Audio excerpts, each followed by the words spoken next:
Hello दोस्तों, नमस्कार। आइए आज हम भारतीय संविधान की जो एक श्रृंखला है अनुच्छेदों की, उसके ऊपर चर्चा कर रहे थे। तो इसकी अगली कड़ी में हम आर्टिकल 243 से शुरू करेंगे। हम 242 तक पूर्व में आर्टिकल पूरे कर चुके थे। ये शॉर्ट्स रिवीजन है एक तरह का। किस आर्टिकल में कौन सी चीज़ है हमारा, मात्र ये उद्देश्य जानने का है। डिटेल में हम संविधान बाद में पढ़ेंगे। 243 स्थानीय शासन से संबंधित वो महत्वपूर्ण आर्टिकल हैं जिसमें 73वां और 74वां संविधान संशोधन जो 1992 में हुआ था, वो संविधान संशोधन में जितने भी प्रावधान किए गए थे वो सभी 243 में दिए गए हैं। 243 में परिभाषाएं दी गई हैं पंचायत से संबंधित। और जो नेक्स्ट हैं 243 क, यानी ये आप अंग्रेजी में भी याद कर सकते हैं। 243 जो क है यानी 243 ए है, इसमें ग्राम सभा का प्रावधान किया गया है। यहाँ पे सबसे इम्पोर्टेंट बात ये है कि आप जितने भी ये आर्टिकल पढ़ रहे हैं, ये सब आर्टिकल एग्ज़ाम में पूछे गए हैं। ग्राम सभा के ऊपर कई बार सीधा सीधा प्रश्न पूछा जाता है कि जो भारतीय संविधान है उसमें जो ग्राम सभा का प्रावधान किया गया है वो कौन से आर्टिकल में किया गया है। तो वो आर्टिकल है आपका 243 क या 243 ए फॉर एप्पल। इसमें ग्राम सभा का प्रावधान किया गया है। आपको पता है कि ग्राम सभा किसी भी पंचायत के जो निर्वाचक नामावली के सदस्य होते हैं, यानी जो वयस्क मताधिकार का उपयोग करने वाले व्यक्ति होते हैं, वो ग्राम सभा का हिस्सा होते हैं। 243 बी यानी ख, ये पंचायतों के गठन का प्रावधान करता है। यानी जो पंचायतों का गठन किया जाएगा उससे संबंधित जो प्रावधान है वो आपका इसमें 243 बी या फिर ग में दिया गया है।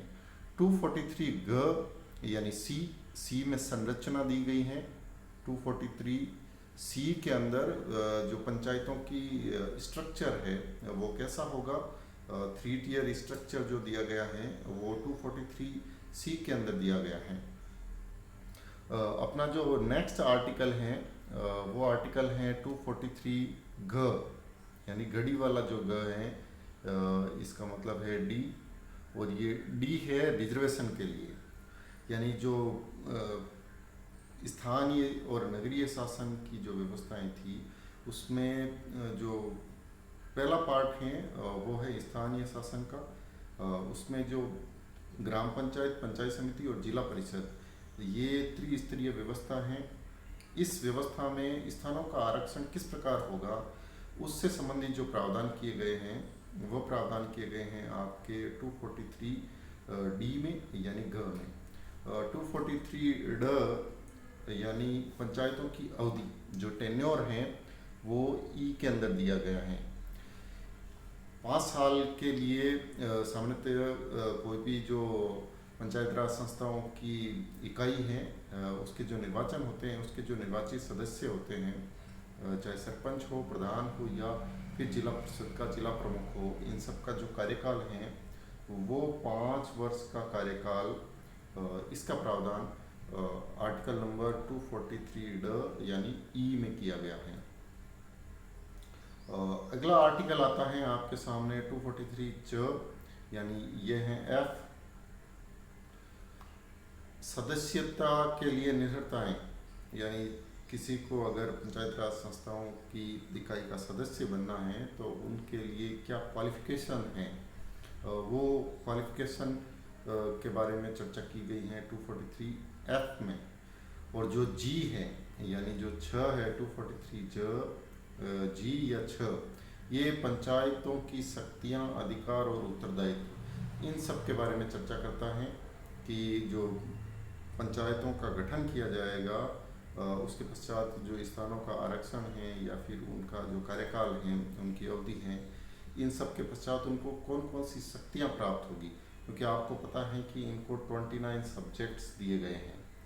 तो ये जो 29 सब्जेक्ट्स हैं, इसके ऊपर वो कैसे कानून बनाएंगे, कैसे इनका क्रियान्वयन करेंगे, वो तमाम सारी चीज़ें आर्टिकल नंबर 243 या फिर आप कह सकते हैं जी, इसके अंदर दी गई हैं। 243 यानी एच, और इसके अंदर आपको दी गई हैं कि जो पंचायतों द्वारा कर अधिरोपित करने की शक्तियां और उनकी निधियां, इसका प्रावधान है 243 के अंदर।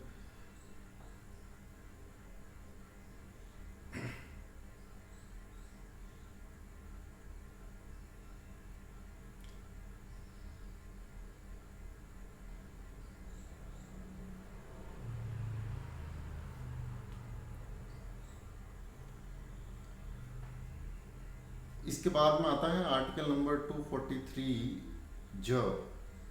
ये एक इम्पोर्टेंट आर्टिकल है 243 और इंग्लिश में इसको आई कह सकते हैं। इसके अंदर राज्य वित्त आयोग का प्रावधान किया गया है। ये प्रश्न एग्जाम के अंदर कई बार पूछा गया है कि जो वित्त आयोग है उसका प्रावधान भारतीय संविधान के कौन से अनुच्छेद में किया गया है। तो आप सबको पता होना चाहिए, आई यानी इनकम, यानी जो पैसों की बात है वो वित्त आयोग बंटवारा करता है राशियों का स्थानीय शासन की जो संस्थाएं हैं उनके बीच में, और इसलिए वित्त आयोग की स्थापना 243 के अंदर की जाती है। और 243 है वो लेखा संपरीक्षा से संबंधित हैं, यानी जो सोशल ऑडिट होती हैं वो सोशल ऑडिट इस आर्टिकल के तहत ही होती है। 243 ये निर्वाचन से संबंधित हैं पंचायतों के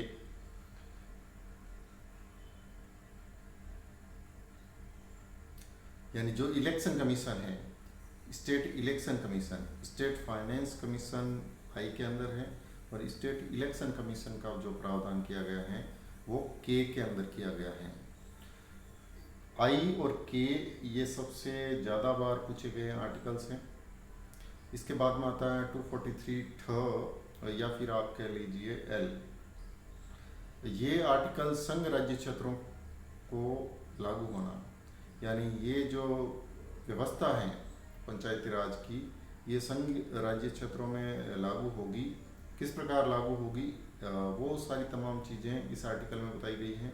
243 जो है इसके अंदर इस भाग का कतिपय क्षेत्रों को लागू न होना, यानी एल में लागू होना, और एम के अंदर मना, यानी कहाँ लागू होगा वो एल में है, कहाँ नहीं लागू होगा वो एम के अंदर है। और जो 243 है वो विद्यमान विधियों और पंचायतों का बना रहना। अगर कोई मान लो ग्राम पंचायत है और नगर पालिका क्षेत्र बनता है तो उसकी क्या स्थिति रहेगी, वो सारे तमाम प्रावधान इस आर्टिकल के तहत किए गए हैं। 243 या फिर आप कह लीजिए ओ, ये निर्वाचन संबंधी मामलों में न्यायालयों के हस्तक्षेप का वर्जन करता है। तो जो जितने भी इलेक्शन से रिलेटेड इश्यू हैं उन सब का जो निपटारा है वो निर्वाचन आयोग ही करेगा। न्यायालयों के हस्तक्षेप का इसमें प्रतिषेध किया गया है, और ये प्रावधान किया गया है आपका 243 के तहत। वो था भाग 9, और ये है भाग 9 क, यानी वो 73वां संविधान संशोधन अनुच्छेद थे वो, और ये है 74वां संविधान संशोधन अनुच्छेद। यानी जो 74वां संविधान संशोधन किया गया था, उस संविधान संशोधन में नगरीय संस्थाओं के लिए, या नगर पालिका, नगर परिषद या फिर नगर निगम, इनके लिए जो प्रावधान किए गए थे वो सेम प्रावधान है। आपको अगर पंचायती राज संस्थाओं में ये प्रावधान याद हैं पूर्व में, तो वो सेम चलते हैं। यहाँ पे ये ई से शुरू होंगे, इंग्लिश में आप कंटिन्यूशन में रख सकते हैं। 243 है वो परिभाषाएं हैं, वहाँ पे 243 है। फिर यहाँ पे 243 है, उसके अंदर नगर पालिकाओं का गठन है। उसके बाद में नगर पालिकाओं की संरचना है, वहाँ संरचना सी में थी, यहाँ पे द में है। फिर वार्ड समितियाँ, इनका गठन, इनकी संरचना, ये सब 243 ध में दिया गया है। 243 न के अंदर स्थानों का आरक्षण है, वहाँ पे वो डी में दिया गया था, रिजर्वेशन। फिर अवधि है जो ई में दी गई थी, वो 243 प में नगर पालिकाओं की अवधि दी गई है। सदस्यता के लिए नियतताएं वो यहाँ पे एफ यानी फ में दी गई हैं। 243 ब है जो नगर पालिका आदि की शक्तियाँ, प्राधिकार और उत्तरदायित्व इनसे संबंधित हैं। 243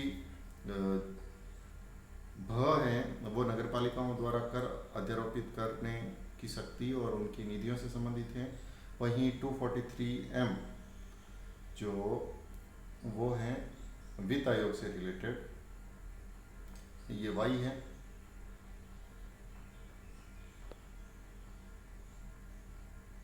वाई नहीं है शायद, मेरे ख्याल से ये ओ तक यहाँ आ जाता है, फिर P Q R S T U V W,